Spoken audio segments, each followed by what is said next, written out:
Zumba എന്ന് പറയുന്നത് സ്വാഭാവികമായിട്ടും ഇന്നത്തെ കാലത്ത് പുതിയ കാലഘട്ടത്തിൻ്റെ ഒരു പ്രത്യേകത വലിയ തോതിൽ ചെറുപ്പക്കാർക്ക് ജീവഹാനി ഉണ്ടായിക്കൊണ്ടിരിക്കുന്ന ഒരു കാലഘട്ടമാണ്. പ്രത്യേകിച്ച് ലൈഫ് ടൈം ഡിസീസുകൾ വളരെ വലിയ തോതിൽ വ്യാപിക്കുന്ന ഒരു സാഹചര്യം കൂടിയുണ്ട്.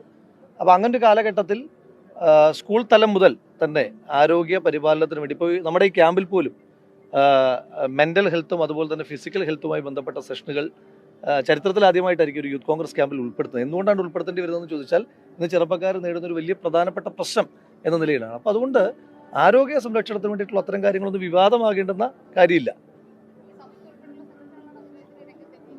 അല്ല, അത് ഒരു വിവാദമാകേണ്ടുന്ന ഒരു സാഹചര്യമില്ല, വിവാദമാകേണ്ടുന്ന ഒരു പശ്ചാത്തലം ആ വിഷയത്തിനകത്തില്ല. സൂംബ ഡാൻസ് എന്ന് പറയുന്നത് നമ്മുടെ നാട്ടിലിപ്പോൾ സാർവത്രികമായ ആരോഗ്യ സംരക്ഷണവുമായി ബന്ധപ്പെട്ട് നടന്നുകൊണ്ടിരിക്കുന്ന ഒരു വ്യവസ്ഥിതിയാണ്. അപ്പോൾ അതൊരു വിവാദമാകേണ്ട കാര്യം സത്യത്തിൽ ഇല്ല. അതൊരു വിവാദമാക്കുക എന്ന് പറഞ്ഞാൽ യഥാർത്ഥത്തിൽ വിവാദമാകേണ്ടുന്ന നിരവധി വിഷയങ്ങളുണ്ട്.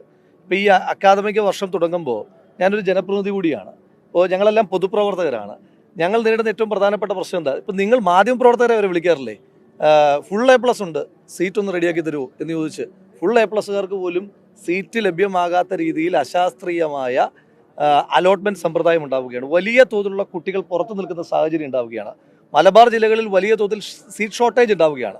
സർക്കാർ വേറെ എന്തൊക്കെയോ കണക്കുകൾ വെച്ചിട്ട് അതിനെ ബാലൻസ് ചെയ്യും. ഒരു കുട്ടിയുടെ വീട്ടിൽ നിന്ന് 150 കിലോമീറ്റർ അപ്പുറമുള്ള ഒരു സ്കൂളിൽ സീറ്റ് വേക്കൻ്റ് ആണ് എന്ന് പറഞ്ഞിട്ട് പ്രത്യേകിച്ച് കാര്യമൊന്നുമില്ല. അപ്പോൾ അതൊക്കെയാണ് യഥാർത്ഥത്തിൽ വിവാദമാകേണ്ടതും ചർച്ച ചെയ്യേണ്ടതുമായിട്ടുള്ള വിഷയം. അപ്പോൾ അതിൽ നിന്ന് ശ്രദ്ധ മാറാൻ വേണ്ടിയിട്ടുള്ള ഒരു ശ്രമങ്ങളായിട്ടാണ് ഇതിന് തോന്നുന്നത്.